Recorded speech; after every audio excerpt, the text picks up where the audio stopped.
cuando Cancerbero fue encontrado sin vida salieron dos versiones a tratar de explicarlo. La oficial y la que decidió sospechar de las misteriosas circunstancias en las que fue encontrado. La versión oficial fue que tuvo un quiebre psicótico, atacó a su manager con un cuchillo y después saltó de una ventana. Esto reforzado por ciertas letras de sus canciones donde parecía que existía otro lado perturbado dentro de su mente. Sin embargo, la gente comenzó a encontrar inconsistencias en esta historia, lo que comenzó a generar una ola de teorías para explicar su fallecimiento. Pensaban que por su dura crítica al gobierno venezolano fue perseguido y acabado por el Estado. Pero después de años, el caso se reabrió y dos personas clave en la historia confesaron lo que pasó el día en el que el rapero murió, dando como resultado una historia aún más perturbadora de lo que en un principio se creía. Esto, junto con lo que está escrito en su tumba, nos puede dar una imagen más clara de lo que Tyron intentó dejar en el mundo antes de irse de él. Pero la historia no comienza aquí. La historia inicia con Leticia y Cheo en un barrio de Caracas, Venezuela. Cada quien ya había tenido un matrimonio e hijos, pero su amor es tanto que deciden formar una nueva familia juntos. Durante el embarazo, Leticia le lee poesía a su bebé de autores como Coelho, García Márquez y Neruda. Pero no son sus únicos intereses. Leticia también ama la música y se le da bien cantar. De hecho, a sus 15 años audicionó para la tele, pero no pudo continuar porque su madre se lo prohibió, advirtiéndole que la música era una vida difícil. El 11 de marzo de 1988 nace este bebé tan esperado, a quien llaman Tyron. Aprende a leer a los 3 años y gracias a su mamá pronto le agarró cariño a la lectura. En su casa la música nunca faltaba. Su mamá cantaba temas de Juan Gabriel, Ana Gabriel, Julio Jaramillo y Simón Díaz. Sin embargo, la familia se ve obligada a mudarse porque el barrio en el que viven es azotado por una ola de violencia. Así es como la familia deja la ciudad natal de Tyron y llegan a Maracay, al barrio de las ánimas de La Pica, calles que harán que un pequeño Tyron se transforme en el rapero que el mundo terminó aclamando, Cancerbero. Las cosas se complican un poco más para esta familia cuando el padre de Tyron es despedido de la empresa de bombas hidráulicas para la que había estado trabajando por años. Es un adulto algo mayor, por lo que conseguir otro empleo igual le resulta imposible, y en consecuencia comienza a vender helados en la calle. Sin embargo, esta fue la menor de las tragedias de la vida temprana de Tyron y su familia, pues el 19 de diciembre de 1997, un infarto fulminante le arrebata la vida a la madre del pequeño Tyron. Con apenas 9 años, Tyron no llora en el velorio. En lugar de eso, consuela a sus hermanas y se quedaba mirando a su madre, intentando procesar por primera vez qué significaban la vida y la muerte. Después del fallecimiento de Leticia, las hermanas de Tyron inmediatamente asumen un rol más central en su vida y su crianza, y tiempo después se les une Rosalba, la nueva mujer de Cheo, pero el espacio que deja su madre es un profundo vacío. Alrededor de los 11 años, Tyron decide que intentará adentrarse al mundo de la música. Inicia un grupo con su amigo del barrio apodado Black Kamikaze. A este grupo lo llaman Códigos de Barrio. En un principio, la música de Tyron no es precisamente rap, sino que esta tiene bases principalmente en el reggaetón, el merengue y algo de hip hop. Sus letras son divertidas y simples, escritas nada más con el objetivo de entretener al público y sonar bien. Afortunadamente, esta dupla es invitada a un par de eventos en donde hacen y cantan 1 o 2 canciones. Pero esta faceta dura poco. Rápidamente, Tyron se comienza a sentir atraído por géneros más oscuros y con mayor libertad de expresión, pues la muerte vuelve a rozarlo. Pero esta vez con Siron, su medio hermano. A los 12 años, Tyron recibe una llamada de la madre de Siron avisándole que su medio hermano había muerto en un acto violento. Mientras caminaba por la calle le quisieron robar sus zapatos y cuando se resistió, lo eliminaron. Las hermanas de Tyron dicen que este fue un duelo muy silencioso para él y que quizá este momento también es algo que cambia su forma de pensar y de escribir. Por lo que ahora es cuando podemos empezar a hablar de Tyron, pero en su faceta de cancerbero. Pues por estos momentos es donde parece que algo en él cambia. Y también porque por estas fechas es cuando comienza a usar este seudónimo. El nombre viene de la mitología griega. El cerbero es el perro o can de Hades y su trabajo es el de guardián de las puertas del inframundo, cuidando que no se escapen los muertos y que no se infiltren los vivos. Un seudónimo que nos permite ver el impacto que tiene la muerte en el arte de cancerbero. En secundaria, Tyron sorprende a sus maestros con todo lo que sabe de historia, filosofía y política. Una maestra cuenta que un día él reconoce en su escritorio Las venas abiertas de América Latina, un libro que ya ha leído por gusto y que va moldeando sus ideas sobre rebeldía y resistencia. Por esos días, Canserbero conoce a Afromac, un productor con una de las colecciones de rap más grandes de Maracay. Ahí es donde se obsesiona con el género y empieza a involucrarse en proyectos como La Familia del Padrino, Comando 57 y Tumbe 380. También participa en freestyles y batallas de rap en el barrio y la escuela, haciéndose famoso entre sus amigos por sus rimas inteligentes y su rapidez mental. Para él es divertido, pero también una forma de retarse. Poco después llama la atención de Lil Supa, quien lo presenta con la escena de rap de Maracay y con G-Beck, dueño del mítico estudio El Techo, montado en el baño de su azotea. Así Canserbero entra al grupo Basico junto con Supa y otros raperos. Basico significa base y contenido y marca el inicio real de su carrera. Su participación en Basico en 2006 y el disco con Supa en 2007, Can Masú Índigos, dan a conocer su nombre en la escena venezolana con letras que critican al poder desde la realidad del barrio. Con estos proyectos, el público comienza a notar que Canserbero es un rapero que tiene algo importante que decir. Logran sonar en Caracas, los invitan a shows y se ganan nuevos fans en la capital, aunque Canserbero aún no es un grande. En esa época también participa en una batalla de gallos de Red Bull donde muestra gran habilidad,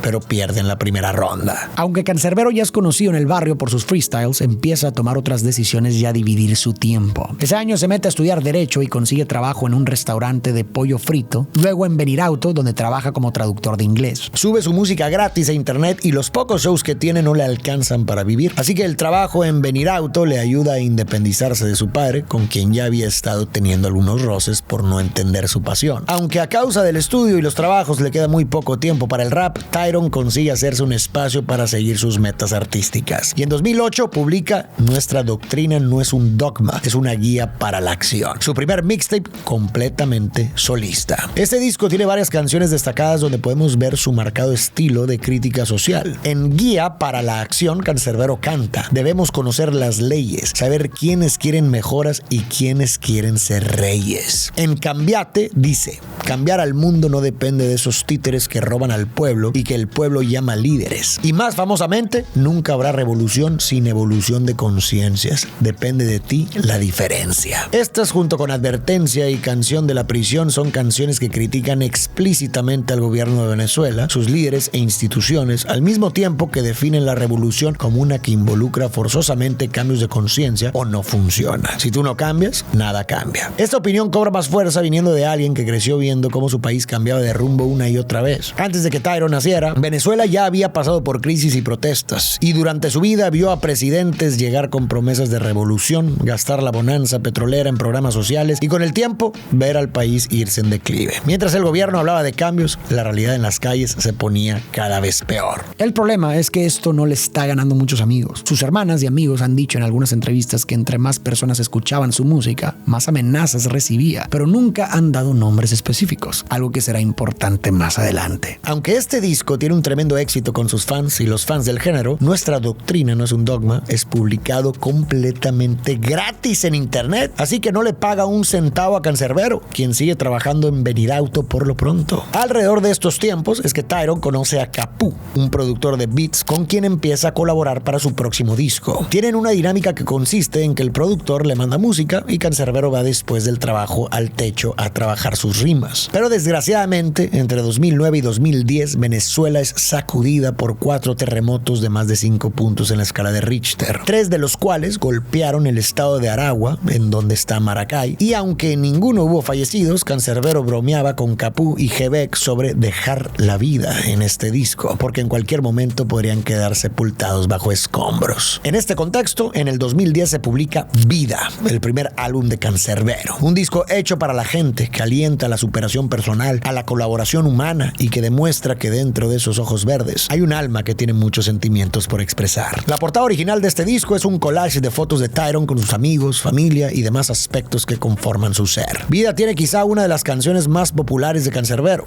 Pensando en Ti, además de su canción favorita de cantar en vivo, Y la Felicidad Que, junto con una canción que nunca cantó en vivo, Ley de Hielo. Pensando en Ti es una canción de amor que muestra lo profundo de los sentimientos de alguien como Tyron, igual que Ley de Hielo, una dolorosa oda a su madre difunta, en donde canta como un niño que no entiende que su mamá se ha ido. Perdón por desearte la muerte, aquella vez que en un regaño me pellizcaste muy fuerte. Prometo hacer mis tareas y obedecerte, pero no me asustes más. ¿Dónde estás? Deja de esconderte. Y La Felicidad felicidad que tiene un mensaje sobre desapego a los bienes materiales y rechaza la idea de que conseguirlos es sinónimo de felicidad, subrayando la importancia del amor en la ecuación. Y por cierto, las críticas al gobierno no se detienen ni un poquito. En este momento, Chávez está en su segundo término, para el cual tuvo que modificar la Constitución, y a Tyron no lo convencen sus métodos ni cambios. Por eso es que en Aceptas canta. Y es que nos ayuden los angelitos, lo dudo. Que nos ayuden estos gobiernos, lo dudo. Por eso les propongo cambiar el futuro. Nosotros, pueblo, no hace falta más ninguno. Con todo esto nos podemos dar cuenta de que Vida tiene un enfoque más personal, pero que la indignación respecto a las condiciones sociales no se ha ido. Además, en una conferencia de un poco más tarde, Tyron dice que es imposible no hablar de política cuando haces rap sincero, pues esto simplemente se te sale y se te escapa. Este álbum es un éxito rotundo y eleva la carrera de Canserbero a otro nivel. Comienza a salir de gira en Venezuela y en otros países. Su música empieza a sonar en la radio y la gente lo empieza a reconocer en la calle. Sin embargo, siendo pequeña la industria del rap latinoamericano y sobre todo la del rap conciencia, Canserbero decide no renunciar a su trabajo en Venirauto aún. Además, la fama y el dinero son cosas a las que Tyron nunca se acostumbró. No es un secreto que Tyron era una persona completamente distinta fuera del escenario. Un tipo relajado, pensativo, pacífico y hasta tímido. Perfectamente contento con la idea de llegar a cantar a un lugar e irse inmediatamente después. Hay momentos incluso en los que Tyron se escabulle al escenario y expresa duda e incredulidad respecto a ser una estrella de rap. Otra cosa que sucede alrededor de estos tiempos, en 2011, es que Canserbero lanza un sencillo llamado Tripolar, en donde rapea. Yo escucho voces en mi cabeza todo el tiempo, compitiendo entre ellas, afectando cómo me siento. Y otro del mismo año llamado Na, donde dice: muchos dicen que estoy loco, y tal vez un poco. A veces pienso, tengo un mecanismo inmenso dentro del coco. La doctora dice que me deben medicar. Dentro del repertorio de Tyron hay varias otras letras así, lo que hace que algunas personas duden de la estabilidad mental del cantante. Además, se daría a conocer que Canserbero vivió cerca de un año sin espejos en su casa, y se sabe que los problemas de identidad en las personas muchas veces se traducen en repulsión por su reflejo, por la dificultad de distinguirse o aceptar lo que ven en él. Esto para nada es un diagnóstico, pero alimentará la versión oficial que explicará su muerte, así que tenlo en mente. Mientras atiende a los shows que puede, Tyron sigue con sus estudios y su trabajo en Venirauto, pues de momento no percibe su carrera como algo demasiado sólido. No obstante, esto está a punto de cambiar con su siguiente disco, al que llamará Muerte. Este disco es considerado el magnum opus de Canserbero y una de las mejores obras del rap habla hispano. Se produce igual que todos, en el techo, y muchas veces a altas horas de la madrugada, que son las únicas que Tyron tiene disponibles debido a su horario laboral. Muerte, como es de esperarse, es un disco mucho más oscuro que Vida. Aquí Canserbero confronta de frente a la muerte, el concepto que lo ha estado persiguiendo y atormentando desde su infancia. Y también da rienda suelta a su rabia, pesimismo y hostilidad de una forma que no había hecho antes. Tenemos, por ejemplo, Maquiavélico, otra canción de amor, pero esta vez de un amor que ya acabó. Mundo de Piedra o Llovía, que cuentan historias de familias destruidas por el crimen, la venganza y la adicción. O Jeremías 17:5, una canción que le puedes dedicar a tu enemigo mortal. También juega en varias canciones con la idea de que la muerte finalmente lo alcanza a él, en canciones como C'est la mort de mi muerte, y claro, es Épico, su canción más conocida. Es Épico es la fantasía de Canserbero vengando la muerte de su hermano, eliminando a un tal Carlos, pero muriendo en el proceso, bajando al infierno y peleando contra el diablo en una batalla de rap para escaparse de ahí. Toma inspiración de Dante Alighieri en su Divina Comedia, pero también de las incontables historias de humanos desafiando al diablo en Cosas Humanas, batallas del bien contra el mal, en donde nadie, incluyendo el diablo, es completamente bueno ni malo. Tal vez esta es la forma en la que Tyron lidia con el duelo de la muerte de su hermano Zyron, pero en vez de jalar gatillos, escribe, y en vez de llorar, canta en su honor. Por último, tenemos que hablar de Un día en el barrio, una canción que critica a todos los gobiernos y las élites por igual, sin importar su inclinación política. Lo único malo de este disco es que, con lo emblemático que es, se olvida el hecho de que Canserbero también es capaz de transmitir esperanza y amor por la vida, como en De la vida como película, tragedia, comedia y ficción, en donde canta líneas tan positivas como: admito que a veces me cansa luchar y quisiera dormir para jamás despertar, pero recuerdo esos momentos que varias veces me dieron aliento y que me hacen agradecer cuando despierto. Muerte es un éxito masivo y Tyron ya no puede fingir que no es famoso y seguir con su vida normal. Además, Además, las giras internacionales se empalman con sus turnos en la planta de Benirauto y, siendo honestos, ya no necesita el dinero de ese empleo. Ahora tiene vía libre para dedicarse 100% a su música. Por otra parte, después de la muerte de Chávez y el comienzo del gobierno de Nicolás Maduro, Canserbero no se guarda sus opiniones al respecto de su nuevo presidente en publicaciones en Twitter, hoy ex, como: estoy esperando a que Maduro se quite los extremos del bigote, no falta nada. Después de esto se va de gira con un disco llamado Apa y Can del 2013 y posteriormente Canserbero se va a vivir a España. Algunos creen que es porque había estado recibiendo amenazas más serias y también porque su país estaba atravesando uno de sus peores momentos. Además, físicamente Tyrone también se ve distinto. En esta entrevista del 2013 se nota cansado, quizás un poco deprimido y más delgado, igual que en esta otra entrevista que fue grabada durante su tiempo en Europa. Quizá sabía algo que no debía, pero lo más probable es que Tyrone solo estuviera abrumado con la fama y el dinero, aprendiendo a lidiar con gente que se le acercaba por interés y a reconocer a quienes no le convenía tener cerca. No mucho después, Canserbero regresa a Venezuela con planes de grabar mucha música nueva, incluido un álbum que, según quienes hablaron con él, se llamaría Gurrufío.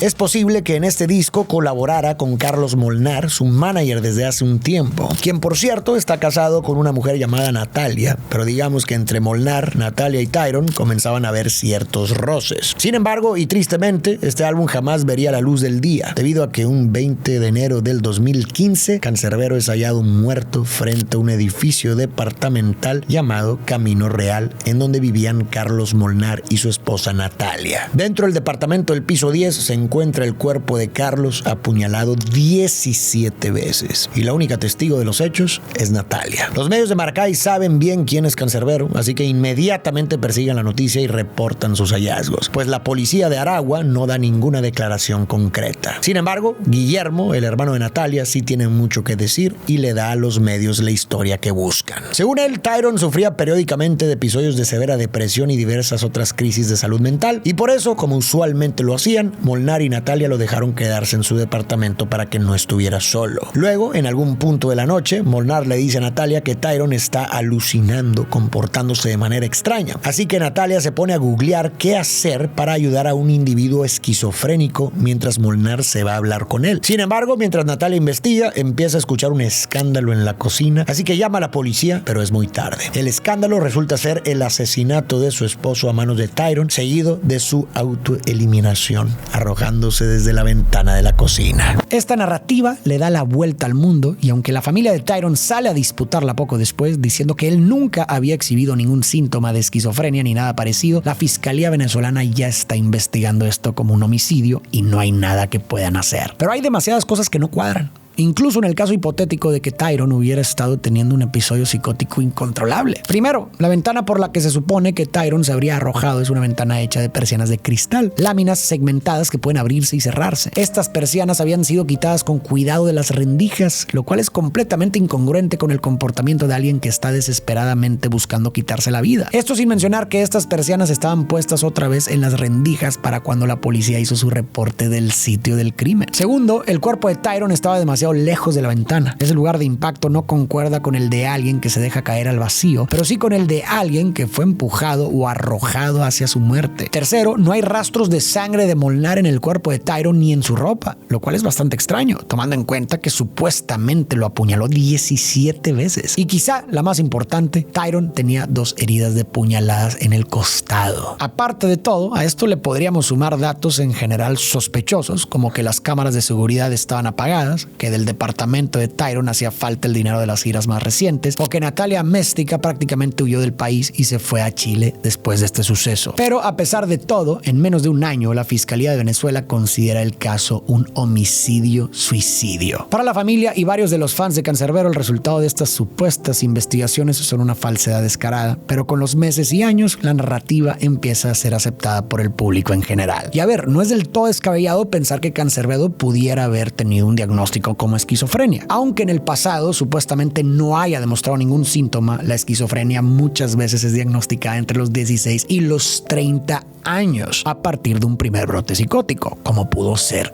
el caso de Canserbero. Y muchas personas que creen en esta teoría la justifican recordando canciones como Tripolar y Na, canciones en donde Tyrone mismo dice cosas que apoyan esta idea de los trastornos psiquiátricos y múltiples personalidades. Pero si estás de acuerdo con esta narrativa, hay un factor clave que olvidas, y es que esa lógica está demasiado sesgada por la primera declaración que convenientemente se dio, por lo que toda la narrativa se construyó sobre eso. Pero quienes se oponen a esta teoría sugieren que el título de tripolar solo es un juego de palabras que alude a las tres cabezas del perro Cerbero y que la falta de espejos también pudiera ser interpretada de muchas otras formas, como una expresión del rechazo a la vanidad, y que cantar con diferentes voces es sumamente común en el rap. Pero para una fiscalía que quiere cerrar el caso rápido y para los medios que quieren hacer un reportaje nuevo, letras como estas y muchas otras en el repertorio sirven para contar una historia en donde tiene sentido la versión de Guillermo Améstica, que para fines prácticos ya es la versión oficial de los hechos. Sin embargo, con el tiempo, las inconsistencias en el caso comienzan a levantar sospechas entre los fans, pues piensan que la versión oficial fue una fabricada y no la realidad de los hechos. Por este momento comienzan a salir diferentes teorías sobre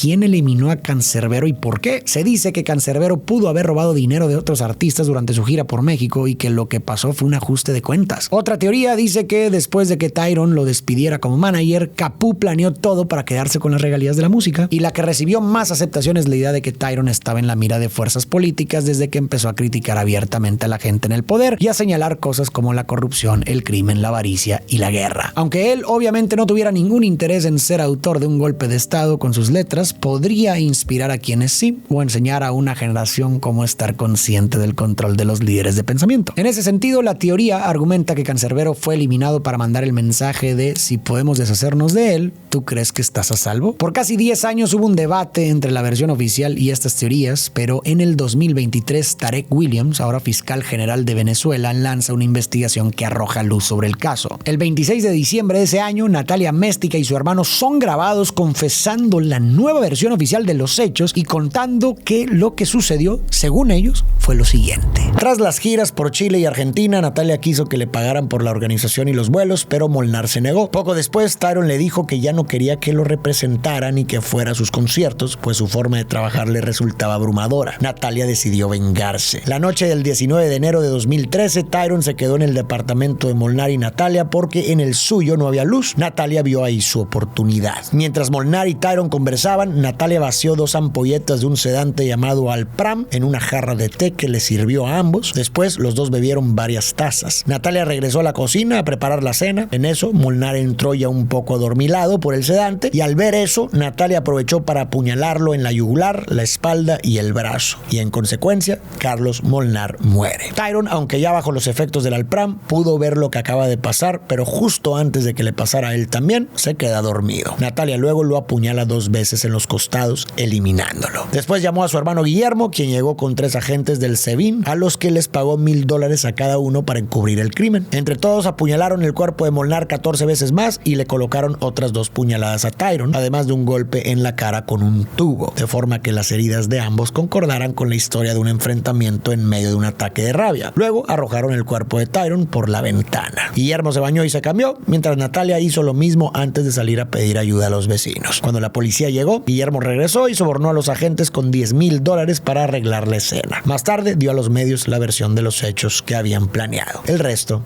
es historia. Natalia y Guillermo en la actualidad están sirviendo condenas de 25 años cada uno, junto con todas las autoridades compradas. Un cómplice llamado Marcos, quien sería la persona que robó el dinero de las giras en el departamento de Tyron, y la forense, que no incluyó varios detalles clave en su reporte de la autopsia. Una particularidad desafortunada de estos videos de los hermanos Natalia y Guillermo confesando sus supuestos crímenes es que ambos están visiblemente atados de manos y pies, lo que ha llevado a creer a algunos que se trata de una confesión forzada. ¿Tú qué crees de todas las versiones que existen? ¿Crees que esta versión última es la verdad? ¿O crees que quizás la verdad ya se diluyó? Te leo en los comentarios. Todo el caso de Cancerbero me conmovió mucho porque lejos de las barras de protesta, las giras y lo mediático del caso, Tyron era un chico de tan solo 26 años cuando perdió la vida. Pero lo que más me conmovió fue cuando encontré imágenes de su tumba. Está en un panteón bastante sencillo y tranquilo y tiene la siguiente inscripción: Cancerbero, Tyron José González Orama,